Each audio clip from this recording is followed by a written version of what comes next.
ശബരിമല യുവതീ പ്രവേശം വീണ്ടും ചർച്ചാ വിഷയമാകുകയാണ്. സംസ്ഥാന സർക്കാർ കോടതിയിൽ എന്ത് നിലപാടായിരിക്കും എടുക്കാൻ പോകുന്നത് എന്നുള്ളതായിരിക്കും. കാരണം ഭക്തരെ ചോദ്യം ചെയ്തു കഴിഞ്ഞാൽ ഒരു തവണ കിട്ടിയതാണ് അനുഭവം 19-ൽ. ഇത് കൈകൊള്ളുമെന്ന് കൃത്യമായി സർക്കാരിന് അറിയാം. അതുകൊണ്ട് വീണ്ടും വെള്ളാപ്പള്ളിയെ ഇറക്കിയാണല്ലോ വനിതാ മതിൽ ഉണ്ടാക്കിയതും നവോത്ഥാനം നടപ്പിലാക്കിയതും. 2 സ്ത്രീകൾ കയറിയപ്പോൾ നവോത്ഥാനം കേരളത്തിൽ ഉണ്ടായി എന്നാണ് ഇവർ കരുതിയത്. അപ്പോൾ വീണ്ടും യുവതീ പ്രവേശത്തിലേക്ക് എന്ത് നിലപാടെടുക്കും എന്നുള്ളത് വലിയ ചർച്ചാ വിഷയമാകും. തീർച്ചയായിട്ടും. ഇപ്പം കേരള സർക്കാർ വലിയൊരു വെട്ടിലാണ്. കാരണം ഹിന്ദുക്കൾ, പ്രത്യേകിച്ച് അയ്യപ്പ ഭക്തർ അങ്ങേയറ്റം നിരാശയിലായിരിക്കുകയാണ്. ഇപ്പം കേരള സർക്കാരിന് 2 കാര്യങ്ങൾ പ്രധാനമായി ഇലക്ഷന് മുമ്പായിട്ട് ഫേസ് ചെയ്യുന്നത് അവർക്ക് തന്നെ അറിയാം. ഒന്ന്, ഭരണവിരുദ്ധ വികാരം കാരണം കാല ഒടിഞ്ഞ് ചീള് വെച്ച് കെട്ടിക്കൊണ്ടാണ് ഇപ്പോൾ നടക്കുന്നത്. അപ്പം അതിന് പുറമെയാണ് ഈ സ്ത്രീ പ്രവേശം കറക്റ്റായിട്ട് ഈ സമയത്ത് തന്നെ സുപ്രീം കോടതി കൊണ്ടിട്ട് കൊടുത്തു. അത് ആ ഒടിഞ്ഞ കാലിലൊരു മന്തും കൂടെ വന്നോലായി. ഇതും വലിച്ചുകൊണ്ട് വേണം ഈ സർക്കാരിന് ഇനി മുന്നോട്ട് നീങ്ങാൻ. അപ്പം അവിടെ ഒരു ചോദ്യം നിൽക്കൊണ്ട്, എങ്ങനെ നിങ്ങളിതിനെ പരിഹരിക്കും? ഉടൻ തന്നെ നിങ്ങളൊരു മറുപടി എന്ത് കൊടുക്കും? സുപ്രീം കോടതിയിൽ കൊടുക്കാൻ പോകണം മറുപടി എന്തായിരിക്കും? അത് വി ഡി സതീശന് അത് ഭംഗിയായിട്ട് അറിയാം. ഇതിനകത്തൊരു ചുക്കും മറുപടി അവർക്ക് കൊടുക്കാൻ പറ്റില്ല. കാരണം ഒരു ഉമ്മൻചാണ്ടി സർക്കാരിൻ്റെ കാലത്ത് അവരൊരു ഒരു കാര്യം പറഞ്ഞു. അതിനു മുമ്പേ VS പറഞ്ഞ കാര്യം നിലവിലുണ്ട്. സ്ത്രീ പ്രവേശനെ അനുകൂലിച്ചുകൊണ്ടാണ് അന്നത്തെ ഒരു സ്റ്റേറ്റ്മെൻറ്റ് പോയത്. അത് കഴിഞ്ഞ് രണ്ടാമത് ഉമ്മൻചാണ്ടിയുടെ മന്ത്രിസഭ ഇത് വേണ്ട, ആചാരം നിലനിർത്തിക്കൊണ്ട് പോകണമെന്ന് പറഞ്ഞുകൊണ്ട് വീണ്ടും കൊടുക്കുകയുണ്ടായി. ഇനി അതിൻ്റെ വിധി ഏതാണ്ട് വിധി ആയതാണ് 2018 സെപ്റ്റംബറിൽ ഉണ്ടായ വിധി എന്ന് പറയുന്നത്. ആ വിധി ഇനിയിപ്പോൾ റിവ്യൂ ആയിട്ടല്ല അത് പരിഗണിക്കുന്നത്. ആ വിധി പുനഃപരിശോധനയല്ല ഇപ്പോൾ നടക്കുന്നത്. 100% പറഞ്ഞാൽ 7 കാര്യങ്ങളാണ്, 7 ചോദ്യങ്ങളാണ് ഇപ്പോൾ ആ ബെഞ്ചിൻ്റെ മുമ്പിലുള്ളത്. അത് ഒരു അപ്പർ ബെഞ്ചിന് കൊടുത്തിരിക്കുകയാണ്, 9 അംഗ ബെഞ്ചിന്, ഭരണഘടനാ ബെഞ്ചിന് കൊടുത്തിരിക്കുകയാണ്. അതിനകത്ത് വളരെ അർത്ഥമുണ്ട്. അത് രഞ്ജൻ ഗൊഗോയ് ചീഫ് ജസ്റ്റിസ് ആയിരുന്ന പീരീഡിലാണ് അദ്ദേഹം അത് കൊടുത്തത്. കാരണം ഒരു വിധി വന്നു കഴിഞ്ഞു. ആ വിധിക്ക് റിവ്യൂ ആയിട്ടല്ല ഇപ്പോൾ ഇത് പോകുന്നത്. ഈ വിധിയെ ഉണ്ടാക്കിയ പ്രശ്നങ്ങൾ ഇന്ത്യ മൊത്തം നിലനിൽക്കുകയാണ്.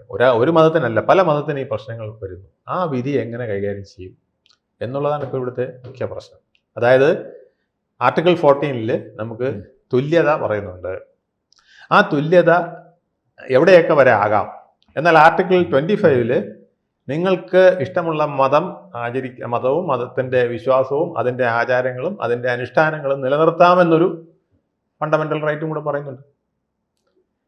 ആർട്ടിക്കിൾ 14 പറയുന്നതിന് വേറൊരു വിധത്തിലുള്ളൊരു ശക്തിയാണ് നിങ്ങൾക്ക് ഇത് തരുന്നത്. ഇപ്പം രണ്ടും അല്ല, ഈ സർക്കാർ ഇത് നിലപാട് മാറ്റിയാൽ അതിനകത്ത് നിയമപരമായ പ്രശ്നമൊന്നുമില്ലല്ലോ. നിയമമായ പ്രശ്നമില്ല. സുപ്രീം കോടതി ചോദിക്കും, നിങ്ങൾക്ക് തലയ്ക്ക് സുഖമില്ലേന്ന് ചോദിക്കും. അല്ല, ഒരിക്കൽ നിങ്ങൾ ഇത് തന്നു, കേരള സർക്കാർ അത് ഉമ്മൻചാണ്ടി തന്നതെന്നും പറയാൻ പറ്റില്ല, അല്ലെങ്കിൽ പിണറായി തന്നതെന്നും പറയാൻ പറ്റില്ല. സുപ്രീം കോടതിയെ സംബന്ധിച്ചിടത്തോളം എന്താ കണ്ടിന്യൂറ്റിയാണ്. ഒരു സർക്കാർ, സ്റ്റേറ്റ് സർക്കാരിനൊരു കാര്യമുണ്ട്, അതല്ലേ അവർ കൊടുക്കാൻ പറ്റുള്ളൂ. സംസ്ഥാന സർക്കാർ കൊടുത്ത ഒരു സാധനം ഖണ്ഡിക്കണമെങ്കിൽ വലിയ പാടാണ്. കൊടുക്കാം, ഇവിടെ ഭൂലോക പ്രശ്നങ്ങളാണ്, ഇവിടെ മുഴുവൻ അടിയും തലകുത്തി കോടതി അംഗീകരിക്കത്തില്ലേ? അത് കോടതി അംഗീകരിക്കാം. പക്ഷെ ഇപ്പൊ വിഷയം അതല്ല. ഇപ്പോൾ സുപ്രീം കോടതിയുടെ ഭരണഘടനാ ബെഞ്ചിന്റെ മുമ്പ് ഇരിക്കുന്ന വിഷയം അതാണ് വ്യക്തമായിട്ട് മനസ്സിലാക്കേണ്ടത്. അവിടെ ഇപ്പോൾ റിവ്യൂ അല്ല ശരിക്കും നടക്കുന്നത്. ഇപ്പൊ നടന്ന വിധിയെ റിവ്യൂ ചെയ്യുന്നതല്ല ശരിക്കും. അവരിപ്പോൾ റിവ്യൂ ചെയ്യാൻ പോകുന്നത് അന്ന് പ്രഖ്യാപിച്ച ആ ഒരു വിധിയിൽ തുടർന്ന് ഒരുപാട് പ്രശ്നങ്ങൾ ഇനി ഉണ്ടാവാൻ സാധ്യതയുണ്ട്. മുസ്ലിം സ്ത്രീകളെ ക്ഷേത്രത്തിൽ കയറ്റാമോ, പള്ളിയിൽ കയറ്റാമോ എന്നുള്ളൊരു വിഷയം ഇപ്പോൾ അവരുടെ മുമ്പിൽ നിൽക്കില്ലേ. അതുപോലെ തന്നെ ഈ ദാവൂദി ബോറ സമൂഹത്തിന് സ്ത്രീകളിൽ ഈ ചേലാകർമ്മം മുറിക്കുന്നത് സംബന്ധിച്ച് സ്ത്രീകളുടെ ജെനിറ്റൽ ഓർഗൻ്റെ ചർമ്മം മുറിക്കുന്നതിനെ സംബന്ധിച്ച് ഒരു പ്രശ്നം നിൽക്കുകയാണ്. അതിലൊരു തീരുമാനം എടുക്കേണ്ടതുണ്ട്. അതിങ്ങനെയുള്ള വിവിധ കാര്യങ്ങൾ ഇനിയും വരാം. ഇത് വന്നാൽ എങ്ങനെ കൈകാര്യം ചെയ്യും? ഇതാണ് ഇപ്പോൾ സുപ്രീം കോടതിയുടെ മുമ്പാകെയുള്ള പ്രശ്നം. അപ്പോൾ ഇതിനൊരു clarity of law, clarity of decision ഉണ്ടാവും. ഭരണഘടനാ വിഷയങ്ങളിൽ തന്നെ ഒരു ക്ലാരിറ്റി വേണം. അതാണ് 9 അംഗ ഭരണഘടനാ ബെഞ്ചിലേക്ക് ഇത് മാറ്റിയത്. ഇപ്പോൾ റിവ്യൂ ചെയ്യാനാണെങ്കിൽ 5 അംഗം തന്നെ റിവ്യൂ ചെയ്താൽ മതി. പക്ഷേ റിവ്യൂ ചെയ്യാനുള്ള സ്കോപ്പ് അവിടെ ഇല്ല ഇപ്പം. കാരണം വിധി ഓൾറെഡി വന്നു കഴിഞ്ഞു. അതിലൊരു തെറ്റുണ്ടെങ്കിൽ, ഒരു എറർ ഉണ്ടെങ്കിലേ ഇത് റിവ്യൂ ചെയ്യാൻ സാധ്യതയുള്ളൂ. ഇപ്പം എററൊന്നും പ്രഥമ ദൃഷ്ടിയ പറയത്തക്ക ഒന്നും ഇതുവരെ അവിടെ മുമ്പിൽ എത്തിയിട്ടില്ല. 50ഓളം ഹർജികൾ വന്നിട്ടുണ്ട്. പക്ഷേ അതിലൊന്നും ഒരു സ്ട്രോങ് എറർ കാണിക്കുന്ന ഒരു സാധനം വന്നിട്ടില്ല. പക്ഷേ സുപ്രീം കോടതിക്ക് മനസ്സിലായി ഇത് ഇങ്ങനെ പോയാൽ കാലാകാലങ്ങളിലൂടെ പ്രശ്നം ഉണ്ടാകും. ആർട്ടിക്കിൾ 14 നിങ്ങളോട് പറഞ്ഞിരിക്കുന്നു നിങ്ങൾക്ക് തുല്യത, ആണും പെണ്ണും ഒരുപോലെ. ആർട്ടിക്കിൾ 25 പറഞ്ഞിരിക്കുന്നു നിങ്ങൾക്ക് ഏത് മതത്തിൽ വേണോ വിശ്വസിക്കാം, ആ മതത്തിൻ്റെ എല്ലാ ആചാരങ്ങളും നിങ്ങൾക്ക് പാലിക്കാം, എല്ലാ അനുഷ്ഠാനങ്ങളും പാലിക്കാം. ആർട്ടിക്കിൾ 26 പറഞ്ഞിരിക്കുന്നു നിങ്ങൾ ഒരു ഡിനോമിനേഷനായിട്ട് നിൽക്കുമ്പോൾ അതിൽ പ്രത്യേക ചില കാര്യങ്ങൾ നിങ്ങൾക്ക് മതപരമായിട്ട് ചെയ്യാനുള്ള സ്വാതന്ത്ര്യമുണ്ട്. ഈ 3 സാധനങ്ങൾ പരസ്പരം ബന്ധമില്ലാതെയും വരാം, ബന്ധപ്പെട്ടും വരുത്താം.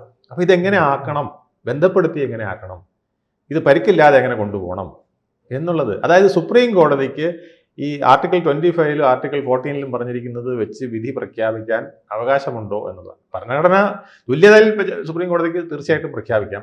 25 പറഞ്ഞിരിക്കുന്നത് മതം ആചരിക്കാനുള്ള സ്വാതന്ത്ര്യം നിങ്ങൾക്ക് തന്നിരിക്കുകയാണ്. മതത്തിൻ്റെ എല്ലാ ആചാരങ്ങളും നിലനിർത്താനുള്ള സ്വാതന്ത്ര്യം തന്നിരിക്കുകയാണ്. അപ്പം അതാരാ നിശ്ചയിക്കേണ്ടത്? സുപ്രീം കോടതിയാണോ നിശ്ചയിക്കേണ്ടത്? അതോ മതമേലധ്യക്ഷന്മാരാണോ, അല്ലെങ്കിൽ മതപണ്ഡിതന്മാരാണോ, അല്ലെങ്കിൽ ആ മതത്തിൻ്റെ ഒരു ബോഡി ഉണ്ടെങ്കിൽ ആ ബോഡിയാണോ? ഇപ്പോൾ ഉദാഹരണത്തിന് ദേവസ്വം ബോർഡാണോ, അല്ലെങ്കിൽ അതിൻ്റെ ഒരു ഫോറമാണോ?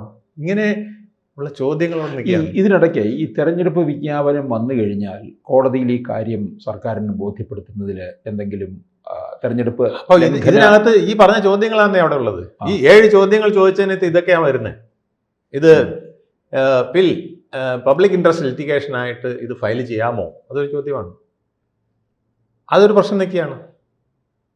അതാണ് സന്തോഷ് ജോർജ് കുളങ്ങര പറഞ്ഞതായിട്ടുള്ളൊരു കാര്യം നിൽക്കുന്നത്. അതായത് ആർട്ടിക്കിൾ 14 തുല്യത പറഞ്ഞിട്ടുണ്ട്.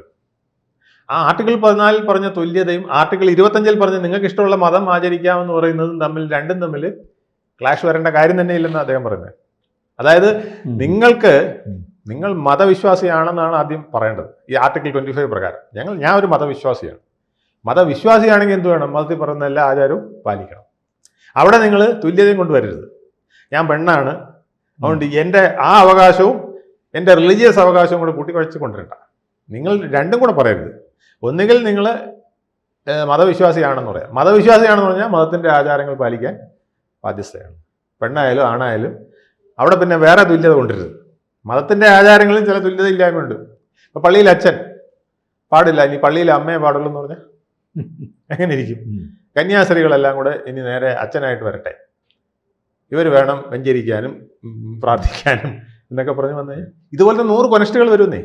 പൂജാരി വേണ്ട, പൂജാരിണി വേണം എന്ന് പറഞ്ഞാൽ ചിലപ്പോൾ ഒരുപക്ഷെ ഇത് 100 സാധനങ്ങൾ ഇങ്ങനെ വന്ന് പെടാം സുപ്രീം കോടതിയുടെ തലയിൽ നാളെ. അല്ല, ഇപ്പൊ പൊതുജനങ്ങളോടായിട്ട് പറയുന്നുണ്ട്. ഇപ്പം എം വി ഗോവിന്ദനൊക്കെ പറഞ്ഞു ഭക്തരോടൊപ്പമായിരിക്കും ഞങ്ങൾ നിൽക്കുക എന്ന് പറഞ്ഞു. ഇനി ഇവർ 3ാം വട്ടം ഈ കേസ് അങ്ങനെ നീണ്ടുപോവുകയും 3ാം വട്ടം അധികാരത്തിലെത്തുകയും ചെയ്തു കഴിഞ്ഞാൽ ഇവർ വീണ്ടും കോടതിയിൽ തിരിയാൻ, അതായത് യുവതി പ്രവേശം ആകാം എന്നുള്ള രീതിയിൽ മാറത്തില്ലേ? അങ്ങനെ പറയാൻ ഇവർക്ക് കഴിയുള്ളൂ. ശരിക്ക് ഇപ്പൊ കൊടുത്തിരിക്കുന്ന സ്റ്റേറ്റ്മെന്റ് പ്രകാരം ഇവരെ വിശ്വസിക്കാൻ പ്രയാസമാണ്. അതാണ് വി.ഡി. സതീശൻ ചോദിക്കുന്നത്, നിങ്ങൾക്ക് പറയാമോ, എഴുതി കൊടുക്കാമോ എന്ന് ചോദിക്കുന്നത് കൊണ്ടാണ്. പക്ഷെ എഴുതി കൊടുത്തിട്ടും കാര്യമൊന്നുമില്ല. അവിടെ ഇപ്പൊ പരിഗണിക്കുന്ന ഈ സാധനം വേണം. ഒരു അഡ്വക്കേറ്റ് ആയതുകൊണ്ട് കൃത്യമായിട്ട് അറിയാം. കേസ് നീണ്ടുപോകും. തീർച്ചയായിട്ടും ഇവിടെ വിധി വരാൻ പോണത് ഇതൊന്നുമല്ല. ഇവിടെ വിധി വരാൻ പോകുന്നത് ഇത്തരം കാര്യങ്ങളിൽ ഒരു പബ്ലിക് ഇൻട്രസ്റ്റ് ലിറ്റിഗേഷൻ. നിങ്ങൾ ഭരണഘടനാപരമായ പ്രശ്നത്തിന് പബ്ലിക് ഇൻട്രസ്റ്റ് ലിറ്റിഗേഷൻ കൊടുത്ത് എങ്ങനെ പാസ്സാക്കാം? അപ്പൊ ആ വിധി തന്നെ അവിടെ അസ്ഥിരമാവുകയാണ്. അപ്പൊ അവിടെ ഒരു റിവ്യൂവിന് ചാൻസ് ഉണ്ട്. ഇപ്പൊ പബ്ലിക് ഇൻട്രസ്റ്റ് എന്താണ്? നിങ്ങൾക്ക് പൊതു ആയിട്ടുള്ള ചില കാര്യങ്ങളിൽ ഒരു പ്രശ്നമുണ്ട് ഒരു വ്യക്തി എന്നുള്ള നിലയ്ക്ക്. അത് പരിഹരിക്കാനാണ് ഈ ബിൽ വെച്ചിരിക്കുന്നത്, പബ്ലിക് ഇൻട്രസ്റ്റ് ലിസ്റ്റിഗേഷൻ വെച്ചിരിക്കുന്നത്. പൊതു പ്രശ്നങ്ങൾ അത് നിങ്ങൾ ആരാധനാലയത്തിന്റെ പ്രശ്നമായിട്ട് കൂട്ടിക്കുഴച്ച് അവിടെ കൊണ്ടുവന്ന് സബ്മിറ്റ് ചെയ്താൽ അതിന് വേറെ പെറ്റീഷനാണ് കൊടുക്കേണ്ടത്. ഭരണഘടനാപരമായ ഒരു പ്രശ്നമുണ്ട് ഇതിനകത്ത്, അതുകൊണ്ട് അതിന് വേറെ ഭരണഘടനാപരമായ പ്രശ്നം പരിഹരിക്കുന്നതിന് അത്തരത്തിലൊരു പെറ്റീഷനാണ് കൊടുക്കേണ്ടത്. അതിന് പകരം നിങ്ങൾ പബ്ലിക് ഇൻട്രസ്റ്റ് ലിറ്റിഗേഷൻ കൊടുത്താൽ അതെന്തിനാണ്? ഇപ്പോൾ നമ്മളിപ്പോൾ സെക്രട്ടേറിയറ്റിൻ്റെ നടയിൽ കൂടെ നടന്നു പോകുമ്പോൾ അവിടെ ജാഥ നടക്കുന്ന കാരണം എനിക്ക് റോഡിൽ നടക്കാൻ പറ്റുന്നില്ല, അത് പബ്ലിക് ഇൻട്രസ്റ്റ് ആണ്. നിങ്ങൾക്ക് അതിന് വേണമെങ്കിൽ സ്റ്റേറ്റ്മെൻറ്റ് കൊടുക്കാം. എനിക്ക് നടക്കാനുള്ള സഞ്ചാര സ്വാതന്ത്ര്യമുണ്ട്, സെക്രട്ടേറിയറ്റിൻ്റെ നടയിൽ കൂടെ എനിക്ക് ഒരു ദിവസം പോകാൻ ഒക്കില്ല, 11 മണി കഴിഞ്ഞാൽ പിന്നെ 2 മണി വരെ സെക്രട്ടേറിയറ്റിൻ്റെ നടയിൽ കൂടെ തിരുവനന്തപുരത്ത് പോകാൻ പറ്റില്ല, പല കളക്ടറേറ്റിലും ഇതാണ് അവസ്ഥ, ഇത് മാറ്റി തരണേ എന്ന് പറഞ്ഞ് നിങ്ങൾക്ക് ഒരു ബിൽ കൊടുക്കാം.